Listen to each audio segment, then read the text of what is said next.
So what do you stand for? What does your business stand for? Does anyone even know? And how do you even communicate this to people, I think, is really the big question. And why does all of this matter? Well, all of that and a little bit more in today's show. So let's get started. This is Propulsion, the podcast for forward-thinking and driven and ambitious financial planning professionals. It is the catalyst to the exponential growth of your financial planning practice, your business, or your franchise. This is where professionals come in order to learn about the latest technology, to learn about best practice when it comes to running and managing their business, as well as marketing, sales, relationship building, the best and most valuable interviews with local and international guests, and a whole host of other things. Without any further ado, here is your host, Francois du Toit. Where shall we start? Well, let me start off with sort of asking the question, like, what are values anyway, right? I think when we start talking about values, different people have different things. Well, the first thing I can tell you is what values are not, is it's not about what is right and what's wrong, because that's ethics, that's morals. So it's all about ethics. So that's a completely different discussion, and one which we'll probably have soon on the show. But for now, if I talk about values, it's really what is important to you. And if I say what is important to you, that's a very hard thing to really determine, to really think about, but what is truly and really important to me? And I'll get a little bit into what some of the challenges are just now. But one other thing that I've learned that is a fact, and some people say they do, some people say they don't. I absolutely believe that values change, because as you go through life, certain things may become more important, and as life moves on, they become less important. So it depends. Just think about this when you're young, just out of school, if you're a young man, probably a nice car and a nice hi-fi. I'm just stereotyping, so do excuse me.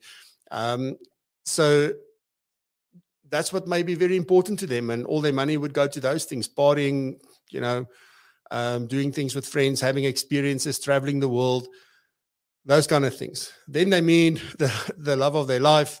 Maybe they get married, maybe they have a family, whatever it is. But as that life progresses, those values change. What becomes important? I don't want to party anymore. It's not important to me to have, the nicest car in my friends group. Those things don't matter anymore. Suddenly, maybe my family is more important. Maybe my career is more important. Maybe, money becomes very important to me. And those things change over time. So I don't believe that values are fixed. I don't think that values stay the same always.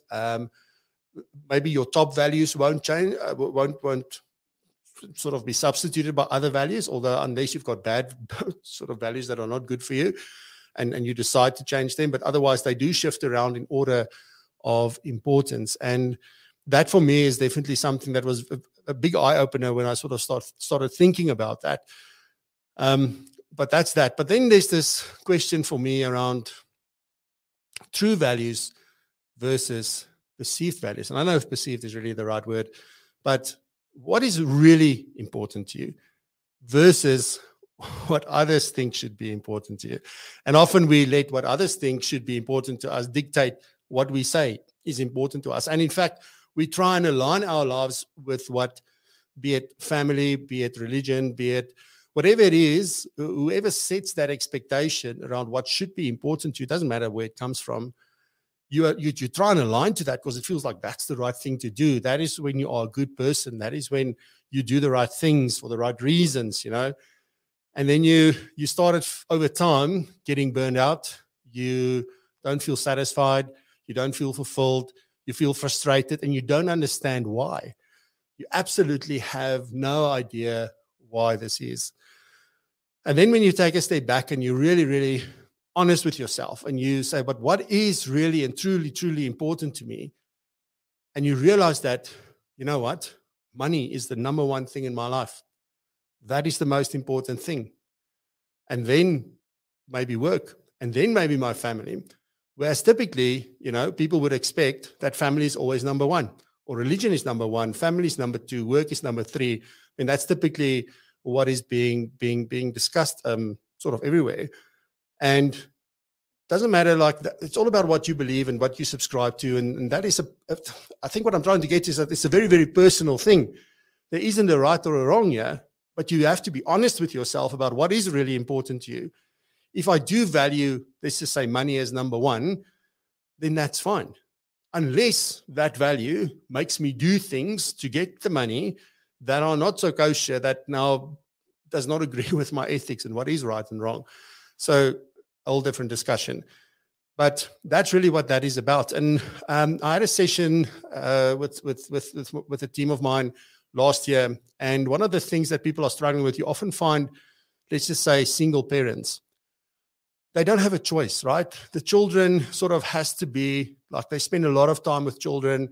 A lot of time goes into that, be it helping them with schoolwork, attending school functions, sport events, supporting them, whatever it may be. So they feel that they don't get time to spend time on the things that are really important to them. So then this one member of my team said, but what she does is, or what she's now doing, is she's actually involving her children in the things that's really important to her. So what is important to her, for example, is to create. She's very creative, arty, etc. So that's what she wants to do. But now she involves her children. So she still gets to spend time with the children. Children gets to spend time with her, but doing the things that's important to her, and they get exposure to that. And then also, she also takes time to spend time with them with things that are probably important to them. And so there are ways and means around these things. It's not to say that, well, this is my life and, I can't spend time. I have to put myself second and third. It's fine. A lot of people do that, specifically if your love language is, sort of service. If you want to help others, then you don't mind doing that. But that is not always for everyone. So being very, very honest with yourself is probably the hardest thing for that. And I can tell you this, like the day that you are very honest with yourself and that you realize like this is very important to me and this is where it fits, then there's sort of a feeling of fulfillment that you start feeling. There's a feeling of gratitude and almost this awakening that happens. And, then I think the next step would be that you've got to communicate this now with the people around you. So I'm getting to the business part. Like you might be thinking about, Frost, you said you're going to talk about business values. I'm getting there. But you've got to have a conversation around, like with your spouse. This is what's very important to me. With your children, what is very important to me. And the biggest thing that you'll find is like, as you start communicating this, it's easy to say what your values are, but people don't always understand. They don't always get it. So probably the question that's lingering in their mind is, why? Why are those things number one, number two, number three, number four, whatever it may be? Then to have that conversation and explain, because if you do, it brings that understanding. Suddenly your decisions make sense, your actions make sense, your focus, your drive, whatever it may be, makes a lot of sense to them, and they understand. And also, I mean, there's always this thing about compromise in any kind of relationship, whether it's with a client or with your spouse or your children or whoever it may be. But if there's understanding, compromise is so much easier from that point. The other biggest thing is that if you communicate this effectively, right? And with this, like the only way to communicate anything effectively is to have a conversation and to answer the why question, in my opinion.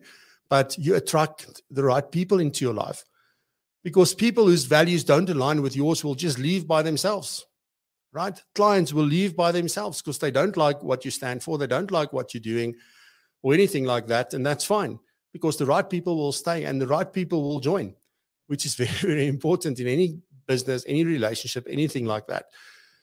I think an important part of communicating your values, if you really want to do it effectively, Simon Sinek said, you've got to communicate your values as a verb.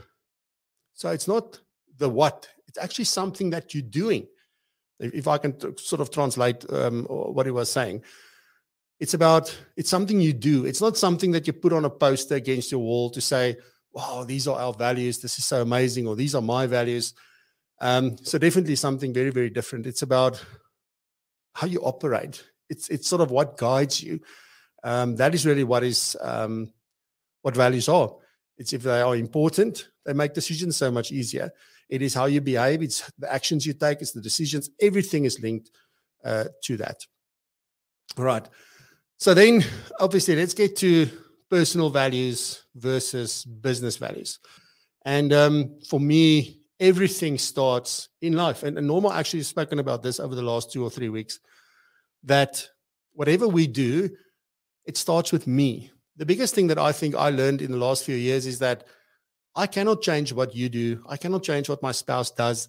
You know, we always complain like, oh, if only she does this, then I would do this. If only that one did that, and then I would do this. But you can't make anybody do anything. And in fact, they're doing exactly the same thing. If Francois only does this, then I will do this. And you got to make a decision that I can only control what I do. I can change. I make the decision. Nobody can make me change unless I want to, right? So that's where all of this starts. So the same with values. You've got to understand your personal values. Then you've got to understand, like as a collective for your family, for example, what are your values as a family? And those won't necessarily be the same. And again, then from there you go, oh, I'm starting a business. I have a practice. I have a team. What are our values for the business? Now, your personal values and your business values won't be word for word the same. But I can promise you this, that the only way it will work is if they are aligned. And again, I've seen this before in different places, right? You read the business's values. You get excited. You're like, this is my place. I'm going to fit in. I will belong here. But then what you experience is something very, very different. And that's why it's so important to say, well, values isn't something that you put on a website or on a poster against your wall or on your screen or your phone or wherever you keep them. It is something you do. You must see a business's values. You must see a person's values. That is the most important thing. And look, I don't always get it right, like far from it, in fact. But there are stuff that I stand for. There are stuff that I believe in strongly, right? And particularly, I want to share with you Propulsion's values, like in our business. Like, what are the things that we value, to give you some form of an idea. If you don't know where to start with your values, I think I shared this in a previous episode. You can use Dr. Demartini's values determination tool. It's completely free. It's the best one that I've used because there are, a gazillion of these things. What I like about his, it's a very open thing. It's not giving you stuff that you need to select. It's asking questions. So it's getting you to delve deeper. And then when they do that, you need to do certain things. And then you sort of whittle it down until you say, oh, here's my values. And suddenly a lot of things are going to make sense to you. So do go and check that out. It's just, you can just go and Google Demartini values determination. It's free, like no catches, no nothing. So you can go and do that, right? So with that, let me share with you the Propulsion values. Now, this has been shaped over many years, trust me. Like since 2015 that we started, I really spent a lot of time, 2015, 2016, to get to know myself, to really figure out what I want to do, what I'm supposed to do, what do I really like, what don't I like, who I am, why I do certain things, why I don't do certain things, why certain things motivate me, why certain things don't motivate me. So it's been a freaking long process. And I'm not there because like I constantly ask myself questions, but it did culminate in values that we've shaped and changed over time to figure out, no, this is really important to us. This is not things that we thought were important, were not really important, but this is really, really important. So let me share that with you. So the first one is we keep our word, right? And what this is about for me and for us is we want to under-promise and over-deliver always. It's something I learned when I started in the business or in the profession for that matter. Always under-promise, over-deliver. We don't forget. We do not ignore. A lot of people ask me sometimes, like, I can't believe you remembered, yeah, but I do write it down. I just don't always get to it as quickly as I want to. But we keep to our word. If we say we'll do something, we'll do something. Even if it takes me too long, we will still do that. So that's the first value. And then we always put people before profits. This is extremely important to me. The decisions we make is based on, I feel like I don't have a business if I don't have clients. Now, it doesn't mean like the client is always king, because sometimes the client can be wrong. But the way that we interact, the way that we engage, the way that we make decisions and look at things, really say, like, look, I deeply care about you and your business, right? That's why we're here. We want you to grow. We want you to thrive. But we always want to put you first before any profit, any money decisions. Those things don't even come into the equation. It's about what is the right decision in this particular circumstance for our clients, our partners, etc. Then everything we do, let me just double check if I didn't skip a slide. There we go. We do everything world class, which is something that I've always been sort of into. And does it mean it's perfect? Far from it. But are we getting better and better, and do things look better and better, and do we deliver things in a more professional manner? Absolutely. And we'll never stop. But we don't think small. We don't act small. And I think the summit is a good example of that. We think global. We create global. We deliver global. So we stop thinking we're just here. There's actually a whole universe out there that we can serve. So that is important to us. But very most important maybe to me, and I always say to people when I talk to them, like, I'm so worried that this is one day, that this won't be the case. And I'm so weary of it. So we remain humble. Doesn't matter. We can achieve at the top level. We won't boast about it. We're not going to tell anyone about it. We're not going to let it go to our heads. We will always remember where we come from. Most important, probably. Then another thing, we never stop learning. Luckily, I'm a very curious person by nature, so we never stop learning. So my team knows as well. Got to stay curious. Got to think that something's interesting, even if you know it already. Like always, like, this is cool. This is nice, interesting. We want to ask questions. We want to understand. We want to listen. We want to grow, and we want to share everything that we do learn. So that is definitely very important to us. Then a big thing for me, and you always see, like, I do cry sometimes on the show, but also we have fun and I laugh, and there's always time for a joke. So we don't want to do boring work. We only want to do work that we care about, that's fun, and that really makes a difference. And we want to laugh every day, and we want to create every day. If there's something you want to do to really get you going and to really sort of up your spirit, create something. It is amazing. Even if you just draw a little stick man on a piece of paper, do that. And then we lead and inspire through action. This is something I think that I've always prided myself on. We are self-starters. I don't need to wait for someone. I'll go figure it out. We'll go and research and do whatever needs to be done. A case in point, our learning system broke because they made changes, the old one. And suddenly we can't show people's ID numbers on the thing. I couldn't find somebody to do the development for me because it's too small. Nobody's interested. I figured it out, changed it. We made it a short-term fix. So we'll see if we can get a permanent one. But don't wait for no one. Go and do what you need to do. We see our plans and our commitments through to the end. I think that's the biggest thing, the action. We got to take action. I've spoken about this before on the show as well. Action is extremely important. Nothing happens if we don't take action. So, we want to show others the way. We want to figure things out, and we want to move with urgency, but with long-term patience. So that's definitely important. Then the last one is that, and this, hopefully you know this, that we embrace technology in everything we do. I love technology since I was wee little, a wee lad, how did I say? It's always been something, it brings a lot of good. It makes a lot of things possible. It's only a tool. It's only an enabler. It doesn't replace anyone. It doesn't replace anything. It just makes things better. So that's how we see it. And we want to encourage clients and partners and members to do exactly the same. So those are our values. I'm quite keen to sort of learn about yours. And let me, I'll look at the comments now in the closing. But that's it for this part. Cool beans. Righty. So, ladies and gentlemen, thank you very much for being here today. I really, really appreciate it. We'll be back next week, same time, same place. And I hope to see you on Tuesday at the summit. Go get that ticket, propulsionsummit.com.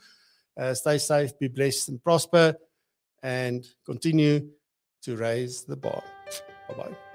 Thank you for listening. Remember to check out the live show, Propulsion Live, on YouTube every Friday at 7 a.m. South African time. You can find it at www.propulsion.co.za propulsion.co.za/live. That's propulsion.co.za/live. And please remember to subscribe, share with your colleagues, your friends, and anyone who may find value like you did in this podcast. Once again, thank you very much, and we'll see you in the next episode.